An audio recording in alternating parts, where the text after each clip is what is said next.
ప్రస్తుతం బండారు దత్తాత్రేయ గారు కూడా దర్శనం చేసుకుని అనంతరం మీడియా పాయింట్ దగ్గరికి వస్తున్నారు.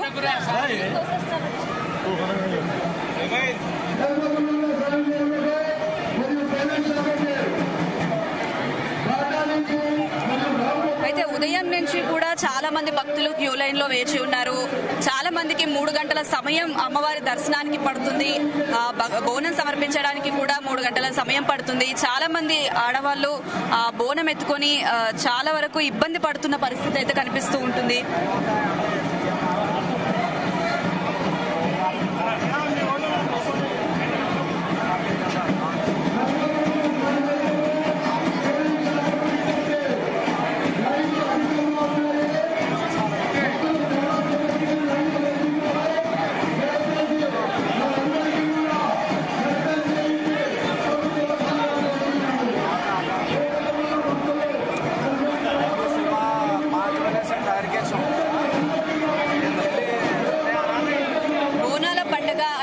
గుర్తొచ్చేది బోనం అమ్మవారికి సమర్పించడమే.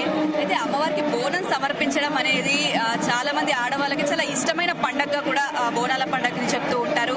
బోనం రోజు ఆ మహిళలు కొత్త కుండలో అన్నం, పాలు, బెల్లం ఇట్లా బోనం తయారు చేయడానికి అయితే వాడుతుంటారు. వేపాకు, పసుపు, కుంకుమలతో అలంకరించి తలపై మోసుకుంటూ అమ్మవారికి సమర్పించడానికి అయితే తీసుకెళ్తూ ఉంటారు. డబ్బుల శబ్దాలు, పోతురాజుల నృత్యాలతో అయితే ఆ బోనాలను తీసుకొని వస్తూ ఉంటారు. అయితే కేటీఆర్ గారు కూడా, మన మాజీ మంత్రి కేటీఆర్ గారు కూడా దర్శనం అనంతరం